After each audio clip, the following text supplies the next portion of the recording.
You're listening to the Doctors In podcast from martinclinic.com. Although we share a lot of practical and, in our opinion, awesome information, what you hear on this podcast is not intended to diagnose, cure, treat, or prevent any disease.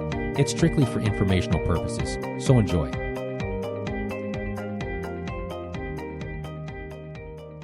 Hi, I'm Dr. Martin Jr., and this is the Doctors In podcast, and this is episode 167. Now, today I'm on my own. My dad is still on holidays. He's soaking up some vitamin D, some much-needed vitamin D. We've had a long winter up north already. It seems like the snow came and it hasn't left even since the first snowfall. So he's away this week, but rest assured he'll be back with us again next week. So today what I want to do is talk about a little interesting study that came out just this year in 2019, early in 2019, talking about the brain specifically. But before I get into that, last year we've done a few podcast episodes on the brain, and if you haven't had a chance to listen to those, go back and listen. They're fantastic. You know, one of the big worries that people have is that their brain won't live as long as their bodies, and rightfully so. It's really a normal thing to worry about, because if you've looked at the headlines over the last year, for example, in 2018, dementia became Britain's biggest killer. In fact, it overtook heart disease for the first time. So that's happening in a lot of the developed countries in the world. And there's another statistic that is also quite interesting. For example, half of the adults aged 85 and older have Alzheimer's. So if the purpose of anti-aging is to live longer, that's awesome. However, if our brain isn't living as long as our body, that can create obviously some big issues, and that's what we're seeing today.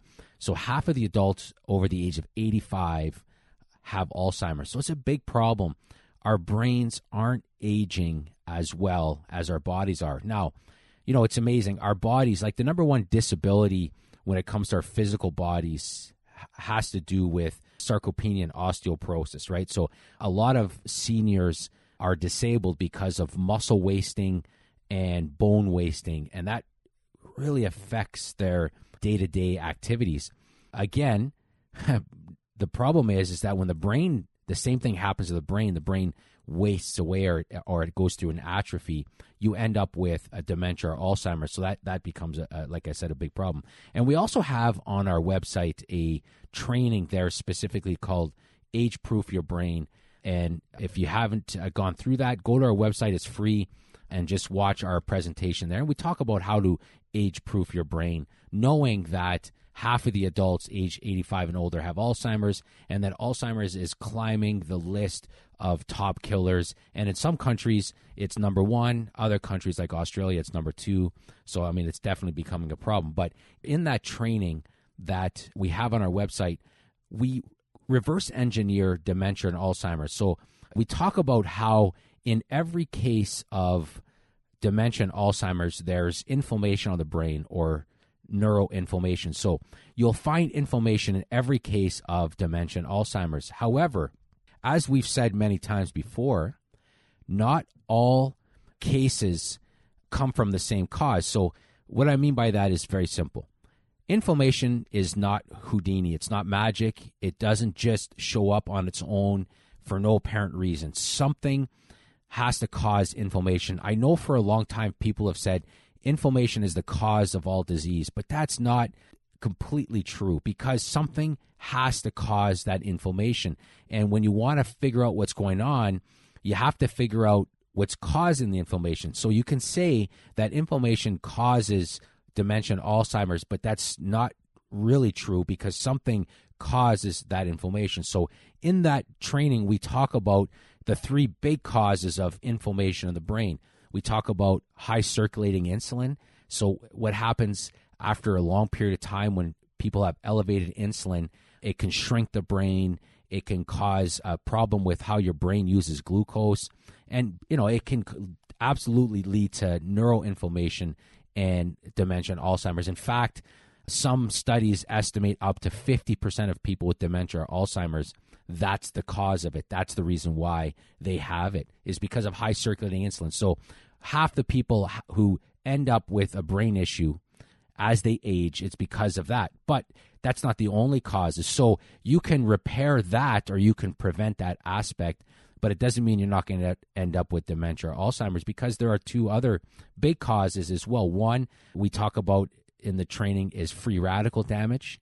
And again, that's a big cause of inflammation, and that can lead to dementia, Alzheimer's. And another one is leaky gut. And a lot of people are surprised to think that the brain and the gut are so connected, but I'm here to tell you they absolutely are. And that's what I want to talk about for the rest of this shorter episode. There was a study done that was just released, and it talks about specifically, I'll read you the title of the study. It's Fungi Causes Brain Infection and Impair Memory in Mice. So what they're finding out is this. The most common cause of fungus in humans is something called Candida albicans. So that's we talk about fungal infections. Most of the time you're talking about Candida. It's very common. A lot of people have issues with Candida. However, what they're finding out is that Candida can actually cross your blood-brain barrier, and then that will trigger an inflammatory response. So as I mentioned, if inflammation is a cause of Alzheimer's dementia, then one cause of inflammation is actual Candida, an actual fungus. Now, it's interesting that for the longest time, and still to this date, there shouldn't be, but there is still a little bit of debate whether or not the brain is sterile. A lot of researchers for the longest time thought that the brain was a sterile environment because the brain is protected by something called a blood-brain barrier. Now, what's interesting, and the purpose of the blood-brain barrier is to protect the brain from junk while allowing good things to get through, things that the brain needs, some nutrients that the brain need, and oxygen and stuff like that have to get through. So the brain is really well protected by this barrier, but what they're finding out is that Candida can cross it. Now, can Candida cross a healthy blood-brain barrier? I don't think it can personally. I think certain things have to happen, which we'll talk about in a second. But here's the thing. If fungus, specifically Candida, can cross the blood-brain barrier and end up in the brain and trigger an inflammatory response, in order for that to happen, two things have already gone wrong. And this is what I want to concentrate on. So there are two reasons why Candida can become a big problem. Now, listen, not only can Candida cause a lot of issues digestively, skin, a lot of skin infections, a lot of these things can be caused by Candida, but it can get into your brain and it can lead to long-standing inflammation, which can cause some big issues. But in order for that to happen, two things have to go wrong first. And here they are. The first thing is the Candida isn't killed when it should be. And the second thing that happens, it's allowed then to get into the bloodstream, and it's allowed then to get to the brain and go through the blood-brain barrier. So there's two things. It isn't killed when it should, and it's allowed to get into the brain. So let's talk about why those two things can happen. And then knowing those two things can help you stop that from happening in the first place. So now, in order to understand how the first thing happens, how does it not killed when it should be? Well, how does Candida get into our system? Obviously, it gets in through our digestive tract. It gets in through our digestive system, and that shouldn't happen. Now, it's important to know this. Your stomach obviously contains acid, hydrochloric acid, and a normal stomach has, as your hydrochloric acid levels increase, your pH decreases. So you want a very low pH in the stomach. That's essential because that means that you have a good amount of acid, a good amount of hydrochloric acid. And when that happens, when you have enough stomach acid and your pH is low enough, you break down the protein in your stomach and it kills bacteria, viruses, fungus, and all those things that shouldn't get through there. That's what's supposed to happen. However, very few people, and especially after the age of 40, very few people have normal amounts of stomach acid. Unfortunately, one of the things that happens as we age is our stomach acid production decreases, and for a lot of other reasons, which I'll get into. So in an abnormal stomach, when you don't have enough hydrochloric acid, your pH increases. And when your pH is increased, then you're not breaking down protein properly. And also, Candida, bacteria, viruses are able to pass through the stomach and get into your digestive tract, your bowels. And once that happens, then they start to cause some real problems. Then they start to mount a war against your good bacteria, which, again, we'll talk about in a second. Now, before I go any further, I just want to share one little FYI with you. The way that the stomach works is interesting. As you have a higher amount of stomach acid, hydrochloric acid, and your pH decreases, you know what happens? There's a little valve at the top of your stomach called, it's a sphincter. And when that little valve is open, then the passageway between your esophagus and your stomach is obviously open. When it's closed, it's shut off. And think of heartburn for a second. That stomach acid will go up into the esophagus and cause a whole bunch of discomfort and pain. But here's what's supposed to happen. And this is what absolutely blows my mind when it comes to the treatment of heartburn. As your stomach acid increases and your pH decreases, that tells that valve to close. It becomes almost like a bow tie around the top. It's like a garbage, you know, those little tags, clips at the top of a garbage that you tie on? That's what happens. It closes. It's a normal thing that happens. Acid increases, pH decreases, the valve closes, and everything stays in the stomach. The flip side is this. If you don't have enough stomach acid, then your pH increases and that valve stays open. So, why is that important? Because heartburn is not a problem of too much acid. It's actually the opposite problem. So it makes no sense to treat. Now, you can manage, you can get rid of symptoms of heartburn by taking an antacid or a proton pump inhibitor, which actually shuts off the production of stomach acid.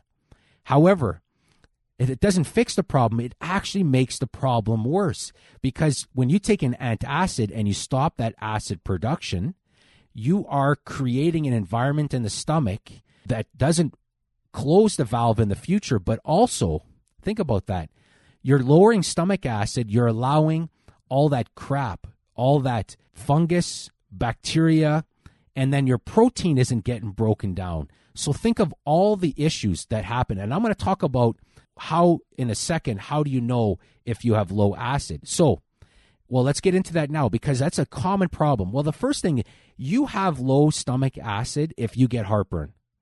If you get heartburn, you do not make enough stomach acid. That's a fact. So you could take an antacid and temporarily get rid of the symptoms, but I'll tell you, you're not fixing the problem at all. An antacid or a proton pump inhibitor is literally the definition of a Band-Aid approach. It literally is the definition. It's doing nothing to fix the problem. It's only going to create problems more down the road because we already know antacids affect your ability to break down nutrients properly. So that's why there's a correlation between antacid use and osteoporosis, for example. There's a correlation between you not getting enough D vitamin. You can't absorb things properly.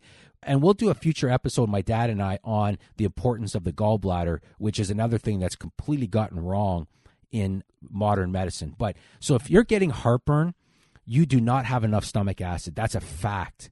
If you are bloating or you're belching or burping after a meal, you do not have enough stomach acid. That's a big problem.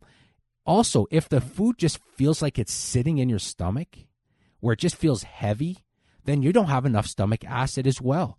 Also, some people with not enough stomach acid will get constipated. Other people will get diarrhea. It can really cause one or the other, or neither. You may not get any of them. Now, here's another thing, and this is a big thing in women specifically, hair loss. Women who have hair loss or their nails break a lot, or they have, even men, they get those ridges in their nails.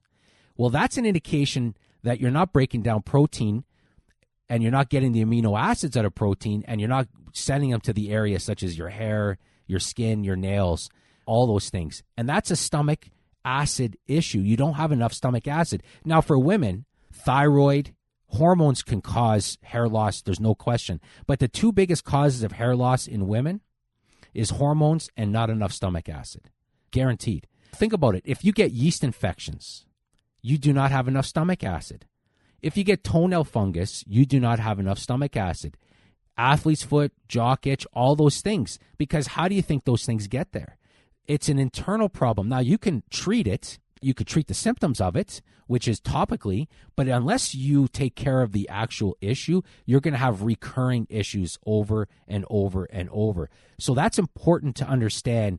Those are some of the big symptoms of low stomach acid. And most people over the age of 40 have a decreased production of stomach acid, which leads to a lot of these things. So again, as I mentioned, one of the problems with Candida ending up in the brain is it's allowed to live when it should have been killed. And that's because of low stomach acid. Now, it's also because the gallbladder may not be working, but again, we'll talk about that in a future episode. But now, once they pass through the stomach, so Candida should have been killed, but because you don't have enough stomach acid, once it passes through, well, then it ends up into your intestinal tract.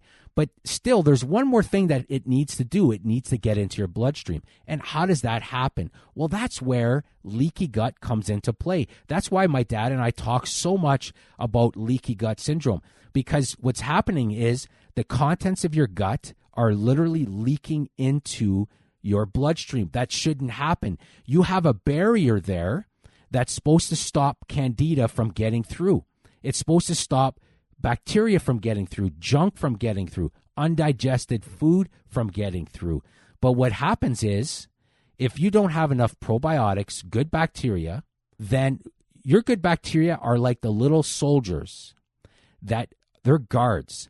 They guard those little holes that allow stuff to pass through the digestive system into the bloodstream. So when you don't have enough probiotics, if your gut microbiome isn't healthy, then your gut is leaky. And when your gut is leaky, then Candida now passes through your stomach, into your bowels, and into your bloodstream. And then from there, they go through one more barrier. They go through the blood-brain barrier. Now, how does that happen? Well, this is where my dad always says leaky gut, leaky brain, because there is a direct connection between your microbiome in your gut, your bacteria content in your gut, and your brain barrier.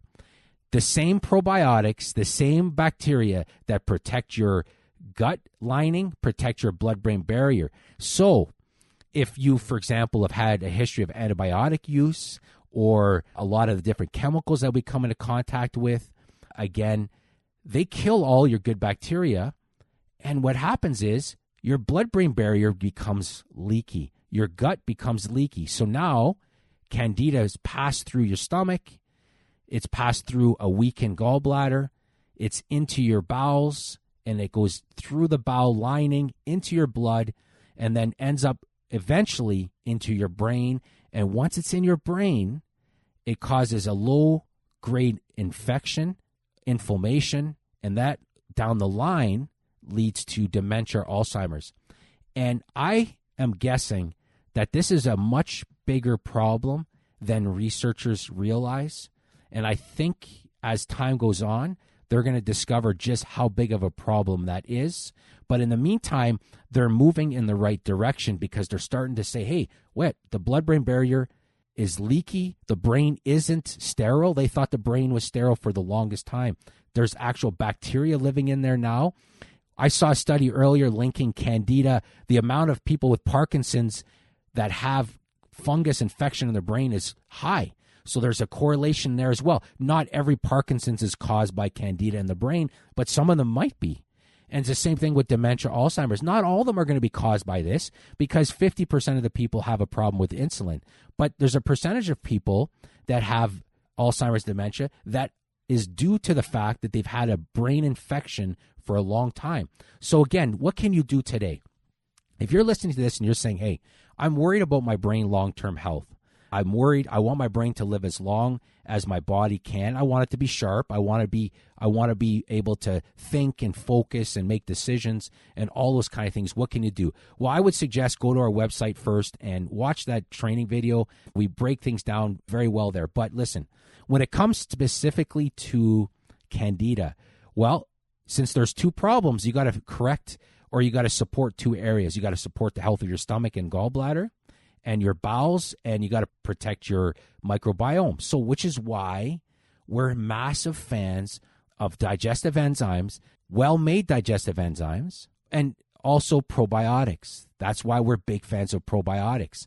Again, when I talk about a well-made digestive enzyme, well, you want to have, obviously, the enzymes that are in there, you want enough protein enzymes and fat digesting enzymes, carbs and starches. You want all those things in there, which is crucial.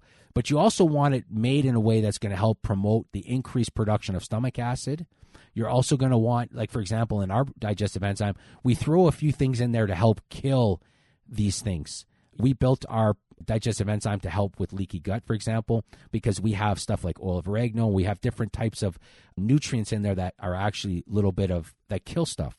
And because we know that our gut is constantly being attacked by all these bugs and viruses and all that kind of stuff. So you want that, but then you also want a very good probiotic to protect your blood-brain barrier, and then also to protect your gut so that things can't pass from your digestive tract into your blood. So again, this study here, in my opinion, is a big study, and I'm hoping that it starts to point researchers in the direction of looking at chronic infections because of poor digestion and the effect it has not only on our digestive system, but also on the health of our brain. Thanks for listening, and have a great day. Thanks for listening to the Doctor is In podcast from martinclinic.com. If you have any questions, you can reach us at info@martinclinic.com. If you're not a newsletter subscriber, you can head to our website and sign up for free. We also have a private Facebook group that you can join. It's a community of awesome people. Finally, I do a Facebook Live every Thursday morning at 8:30. Join us again next week for a new episode.